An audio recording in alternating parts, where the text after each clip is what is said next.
บ่เคยคิดบ่เคยฝันเลยว่าจากส้มตำจะมาเซอร์ไพรส์พี่น้องสาวไทยทั่วโลกแบบนี้เนาะทุกคนอ่าแบรนด์เสื้อผ้ากีฬาหรือว่าจับส้มตำไทยมาผลิตเป็นรองเท้าหรือว่าเป็นเสื้อกีฬานั้นก็คือ Nike นั่นเองเซอร์ไพรส์มาก สวัสดีกับสวัสดีพี่พีเอฟซีฟังไทยแล้วก็ฟังลาวทุกคนเด้อยินดีต้อนรับเข้าสู่ช่องแก้วสาวลาวเช่นเก่าเช่นเคยเนาะทุกคนหลังจากสงกรานต์แล้วทุกคนเนาะนับว่าเป็นเรื่องที่น่ายินดีในกับคนไทยทุกคนเนาะทุกคนเพราะว่าตอนนี้ทุกคนบริษัท Nike เนาะทุกคนที่ทุกคนได้รู้จักกันหลายๆคนเนาะทุกคน ตอนนี้จะมีแบบไอเดียสุดพิเศษล้ำค่าเลยก็ว่าได้สร้างชื่อเสียงให้กับประเทศไทยโด่งดังไกลระดับโลกเลยเนาะทุกคนเพราะว่ารองเท้าผ้าใบคู่ใจกับกระติบข้าวเนาะทุกคนแล้วก็ส้มตำไทยเนาะทุกคนลวดลายของรองเท้านี้ทุกคนโอ้โหบอกเลยว่าสาวเพชรแก้วเนี่ยเกินคำบรรยายแห่งอะนะทุกคนเนาะ ทุกคนได้จับเอาส้มตำไทยมาผลิตเป็นรองเท้าทุกคนแล้วจะผลิตกันยังไงเป็นจังได๋ให้ทุกคนเราไปเบิ่งคลิปวิดีโอไปพร้อมๆกันเลยเนาะทุกคนไปหลายคนก็จะเห็นส้มตำไทยที่น่ากินเผ็ดจัดๆแบบนี้ทุกคนหลายคนก็จะบ่คิดว่านักท่องเที่ยวบางประเทศหรือว่าต่างชาติ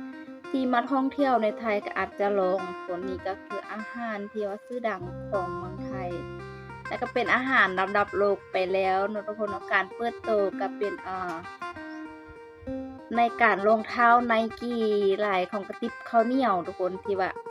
มีสติกเกอร์ส้มตำในรองเท้าทุกคนโดยที่มี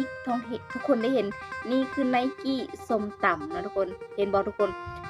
ด้านท้ายของ Nike จะเขียนเป็นภาษาไทยนะทุกคนเนาะสุดยอดหลายทุกคน การออกแบบและก็การให้เกียรติของฮานไทยที่ชื่อดังอยู่แล้วนะการเขียนภาษาไทยด้านท้ายของยี่ห้อของ Nike นะทุกคนปกติก็จะเป็น Nike เป็นภาษาอังกฤษนะทุกคนนี่สวยงามแห่งทุกคนนี่มาเบิ่งรายละเอียดข้างในว่ามีหยังแหน่ทุกคนสังเกตข้างในว่าจะมีโลโก้ดอกบัวไทยนะทุกคนเวลาใส่ก็จะเป็นแบบนี้แล้วก็ตรงข้างในจะเป็นกระติบข้าวเหนียวนั่นเองเนาะทุกคนเนาะก็ต้องเป็นครกส้มตำโอ้โหสวยมากเนาะทุกคนออกแบบการดีไซน์บ่ธรรมดาแน่ก็จะแบบเอาข้าวเหนียวส้มตำให้เบิ่งตลอดเนาะทุกคนเนาะเป็นสไตล์ทรายแบบไม้ไผ่ลายกระติบข้าวเหนียวนะทุกคนแต่ชื่อจะได้เป็น Nike ภาษาไทยข้างในก็จะเป็นครกส้มตำเนาะทุกคนสุดยอดหลายนะทุกคน Nike แบบเขาแบบเฮ็ดการสะพายหรือว่าทำการสะพายนะทุกคนเนาะรองเท้ารุ่นนี้คือแบบเปิดโตอยู่ที่ในไทยแล้วทุกคนเนาะวันที่12เมษายนที่ผ่านมาทุกคนเนี่ยหลายคนก็ได้ซื้อได้ลองได้ใส่ไปแล้วนะทุกคนที่น่ารักสุดๆก็คือรองเท้าหรือว่าเกิบนะทุกคนรุ่นพิเศษแฮงเนาะทุกคนเนาะที่ว่ามาคอลแลบกับส้มตำข้าวเหนียวในเมืองไทยเนาะทุกคนเนาะ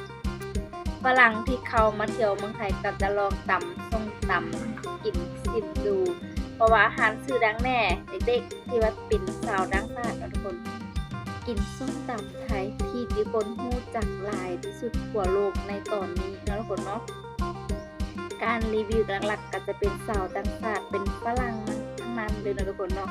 ลองเอามารีวิวดูหลายคนก็บอกเลยว่าชื่นชอบเป็นลายสีสันใหม่ที่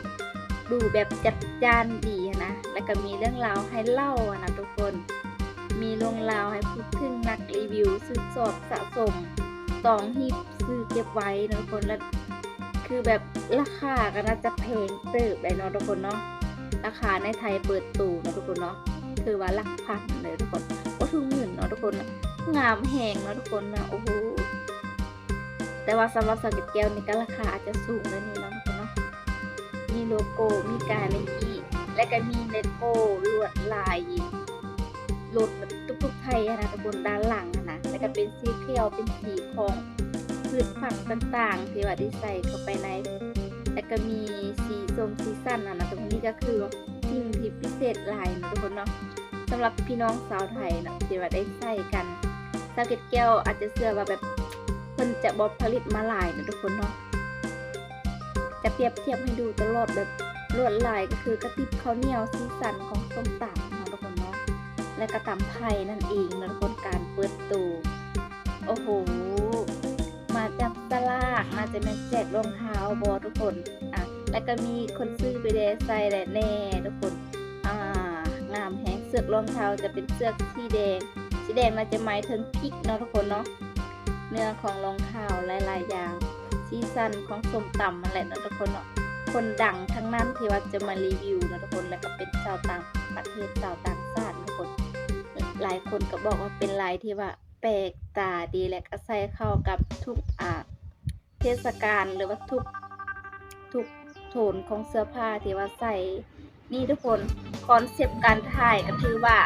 จะถ่ายกับส้มตำนะเครื่องปรุงวัตถุดิบของส้มตำเนาะทุกคนเนาะวัตถุดิบทุกอย่างนั่นแหละทุกคนที่ว่าเป็นร้านค้าส้มตำที่ว่าเหมือนกับร้านข้างทางขนาดทุกคนแต่ว่าโอ้โหเบิ่งแล้วแบบสวยงามแหงขนาดทุกคนมีทั้งลายไทยแล้วก็ลายก็แบบคล้ายๆกับรถตุ๊กๆขนาดทุกคนของรองเท้ารุ่นนี้นะทุกคนซึ่งราคาอยู่ที่ไปแอบดูก็จะประมาณอยู่ 4,000-5,000 บาทในทุกคนเนาะกับไปซอกซื้อมาใส่ได้ทุกสั่งจองได้นะทุกคนเนาะมีสาวทางชาติแล้วก็คนไทยเนาะไปเดินดูเนาะเข้าใจแล้วแบบคู่กับกระติบข้าวเหนียวนะเครื่องแบบส้มตำโดยเฉพาะเลยทุกคนเนาะคอนเซ็ปต์คือบอกแล้วว่าเป็นรองเท้า Nike ที่ว่าคอลแลบกับส้มตำนะทุกคนรุ่นนี้ก็เป็นลายเป็นที่ไม้ปองของหลายๆคนนั่นแหละทุกคนราคาสูงสำหรับคนมีตังค์มีเงินนะทุกคนไปซื้อมาขายต่อแล้วไปซื้อมาปะไว้นะทุกคนนะเขาคือซอฟต์พาวเวอร์ใหม่แล้วเนาะทุกคนเนาะสำหรับสงกรานต์เนี่ยทุกคนเป็นห้างส้มตำของมีทุกที่ทุกแห่งนักท่องเที่ยวก็ได้ซิมได้เที่ยวได้กินแล้วนะทุกคนจะช่างเผ็ดขนาดไหนหรือว่าจัดเนาะทุกคนนักรีวิวเนาะทุกคนของต่างชาติที่ว่าเขาไปอยู่เมืองไทยคือแบบหลักจุกๆกินโคตรนะทุกคนเห็นแล้วน้ำลายไหลนะทุกคนอยากนะทุกคนเนาะต่อไปก็เป็นคู่นี้ทุกคนนะต่อไปก็แบบจะเป็นต้มยำไทยต้มยำกุ้งโบ้นะทุกคนเนาะอาจจะซื้อใน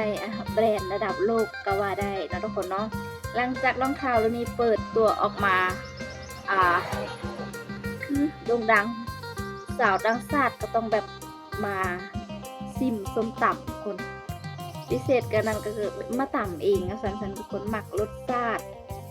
แบบใดนะทุกคนเนาะมันมีอย่างบางวัตถุดิบมีอย่างแน่นะทุกคนมักอาหารอเมริกาที่ว่าเขามาทหารอเมริกาทุกคนที่ว่าเขามาฝึกอบรมนะทุกคน